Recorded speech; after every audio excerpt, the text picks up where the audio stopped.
This week on Cars and Things Restos, let's have a play with the bumpers. Good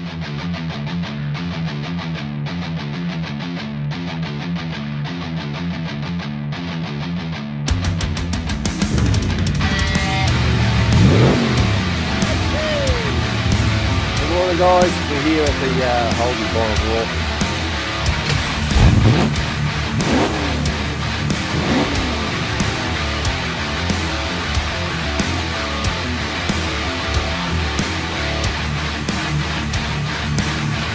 Welcome back to Cars and Things Restos. Well, this week I've pulled the bumpers out. We're going to start modifying. Okay, I've got a few bumpers. I've got three actually bumpers. And that's a really good one. This one's not too bad. Just needs a new bolt that's broken off there. I'll have to pull that off and put a bolt in that. But what we're going to do is I need to pull the trims off it, and I just want to flip it over if I can, because we want to have a bit of a play and get rid of that there, and we want to add one of them to there. So we've got this here. I bought this the other day. Bloke had it for sale in town, just around the corner from my joint, pretty lucky. And it had a crack in it somewhere. Just a small little crack. Not too bad, just there. It's repairable, but you know what? I'm going to chop it up and we're going to add this section here to this bumper here, so I can have dual dumps hanging out the back of the of Mako. Righto. Let's get stuck in. I might pull the trim off first and make it bare, and then I'm going to pull it apart. We'll see how we go. All right, we'll get stuck into it. Okay. So what I need to do, I need to make sure I get this virtually in the same location on the other side. So we'll measure from here. I really need to put a centre mark on this one. Let's do that first.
Rightio, so I'm going to cut that out, that rectangle out with that in it.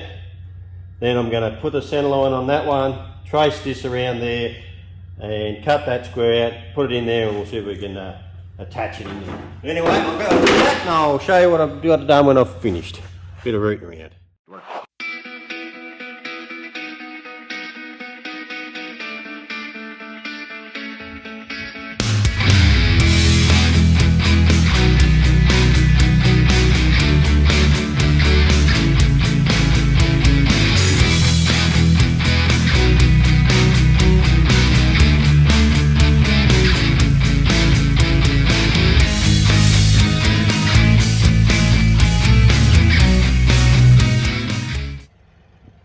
we've got it all in there where it's got to go, and I've got one of these kits I bought where we're going to try it out. I haven't used it before, but it's just got a little bit of wire that we heat up, and we put this over the edge of it where we want it to weld, and it melts in and supposed to hold it, so we'll do that.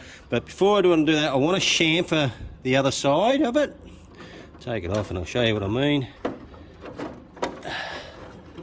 I want to chamfer the edges of these so I can put some fiberglass filler on the other side and smooth the gap right out. So I'll do that. Actually, we're pretty good little gun. It works really well.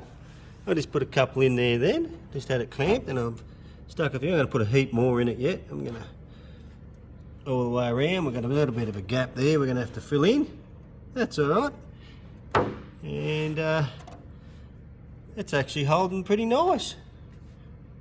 All right, I'm going to keep knocking it out. Sorry I can't film it, my gimbal's gone flat. I've got to charge it up. Sorry. There you go. Put a shitload in it. I don't want it coming out. And it's there, it's stuck. It feels good, feels tight. Let's look at the other side of it.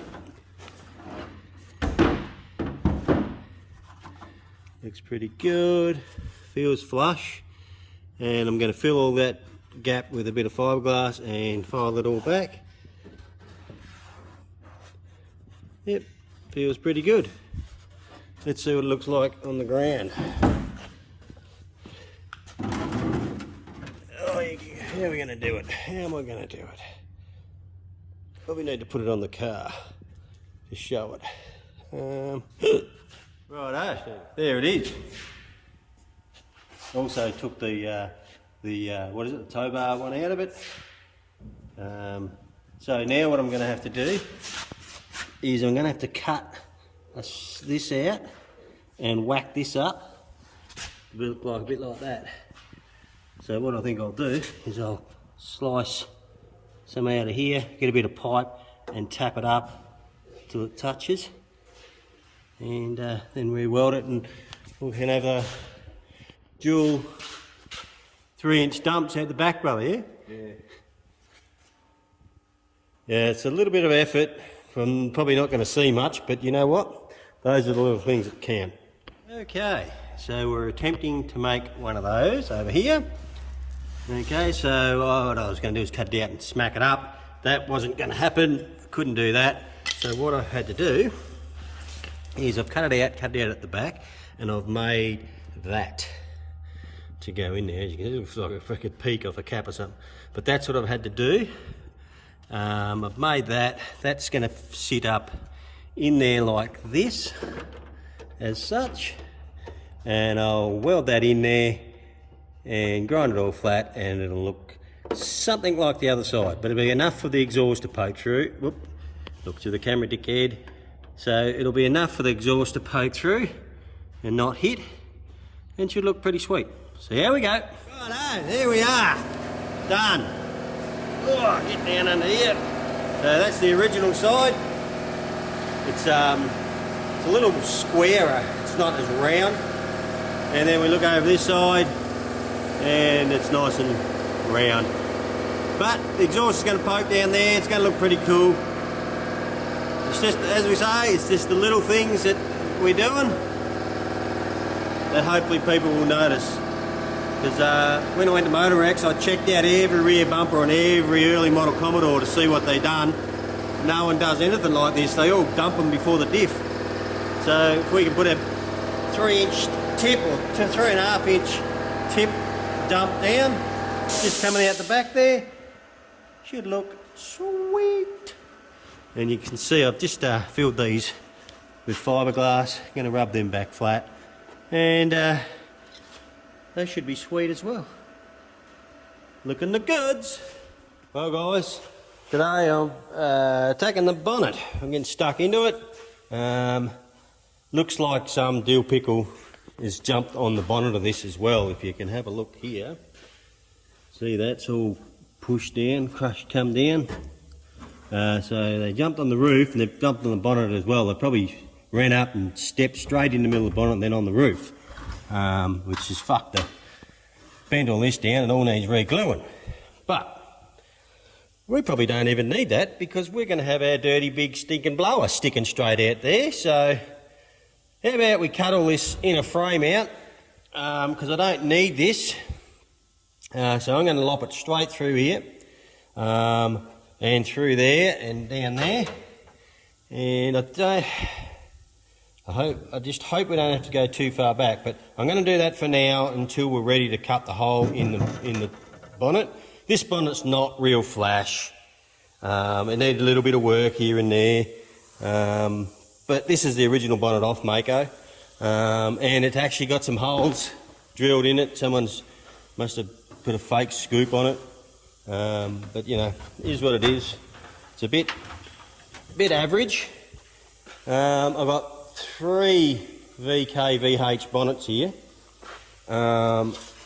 And I was going to use a really good one, and I thought, fucking cutting a big hole in a really good bonnet. Why don't I just fix this one up and cut a big hole in this and destroy this one and make it right. I had to redo all this. This is all bent. I've tapped it all straight. There's a little bend just there as well. I'd probably do a little bit better than that. And it's got a lot of surface rust on it, as you can see. All that in there, but I've started getting it back, and you can see a little pitting in it. Nothing a bit of the resto finish won't fill up. So she'll be right. I'll cut all this out and we'll see what it looks like. There we go. Gone. All cut out. Now I can get under here and clean all this up. It makes the bonnet a bit fucking flimsy in the middle, but it ain't gonna matter when I got a dirty big friggin' I might know. So we've got that cut out. I just cleaned all this up, which we know that's going to be cut out. But I don't have the dimensions of what the blower is. I won't know until I put it on. Unless someone out there's done it before and they know the dimensions, send it through to me. I'll have a look at them and see if I can't do it. But I might have to put the engine and blower in the car and then put the bonnet on it and see what it looks like. But I want to fill these in. I want to weld some plates over here. So let's draw up what we think the blower's going to look like. There's a fucking, I don't know. I'm only fucking guessing. I've got no idea where it's going to go. But if the hat, I don't think the hat's going to be that wide. It may go up further, but it still means I can still plate these off. So I might make them up and weld something in there. Alrighty, here we are, cutting out some pieces. As you can see, the master's doing the work and the apprentice is cleaning up. There they are, roughly got them welded in. I just got to hope I don't got to cut any more out of them. Now I've done that, so there we go. Rightio, there we are, got our blank offs welded in. You can see a little bit high, the welds. Just going to put a little bit of filler over them, rub them back flat, and it should be sweet. So I just got to hope to Christ that I have got a fairly good spot. I'm not sure, but it is what it is. See how we go when we stick the blower on it and stick the bonnet on it and see where it comes out at. Keep on knocking around. Now up here, I gave that a epoxy the other day. Let it dry off, and then I've just gone around and seam sealed it all around under there and around the edges, which will make a lot cleaner look when it's painted. Also, it will help from, you can never get all the shit that builds up in down there, the dust and crap. Can never get it out the best you can, and you blow it and blow it and blow it and it fucking still comes out. Shake it. So by seam sealing that all around there, it will also prevent shit from coming out when I paint it, hopefully, and make it a little bit better. I'll show you what I used. It's a Sycofax. That's it there, 227. That's what I use to do all my sealing, body sealing, and it works really well. It dries off really hard and you can paint over it. So we're going to let that cure over tonight, and I can flip it over and give the other side an epoxy, and she'll be ready. Well, I'll give it a rub back and get it all straight. I'm not too worried about this center line. You know, I'm going to cut a big hole in it. So as you can see, someone's already drilled some holes in it, which is luckily, when I measured it up, about exactly the width, or a little bit wider we've got to go than those 4 holes, and longer. So yeah, it'll be right. Here we go, we'll keep smashing it. Well guys, picked up a little bit of a score yesterday. Young fella in town had this sitting in his shed, chucked her up there. That's number plate wasn't on it, I just bolted that on there just to see what it looked like. That's off of one of Trav's trucks. But yeah, it's a Group 3 bar, not a Group A bar, but it's sort of growing on me. The Group 3 bar isn't as wide as the Group A from here to here. The Group A comes right down, but it's got it's big and flat there, and I'm starting to like this a lot better. And it wasn't very expensive. Needs a bit of work. That's all right. I'll clean it all up and see what it comes out like. So I reckon we're going to go with that. Group 3 front bar, Group A grill with Group A spoiler, because in the end it's not a Group A. I'm not building a Group A. I just want spoilers on it because I like them. They look cool to me anyway. They look cool. Other people mightn't like them, but I just think that the shortness in the Group 3 bar, it's growing on me. So yeah. Anyway, I picked that up yesterday. We're going to see if we can fix it up a bit, and she might go on. We'll see how we go. Well guys, that'll do it for this video. Righto, there she is, sitting there, getting prepped for paint, which we will be doing very shortly. So should be the next video, which will be next week. You'll see some colour on the old girl, and we'll see what she looks like. Alright, well, we'll see you next time. Thanks for coming along and watching. Don't forget to jump on and subscribe. Hit the bell and share it with your friends, and we'll see you next time. Cheers!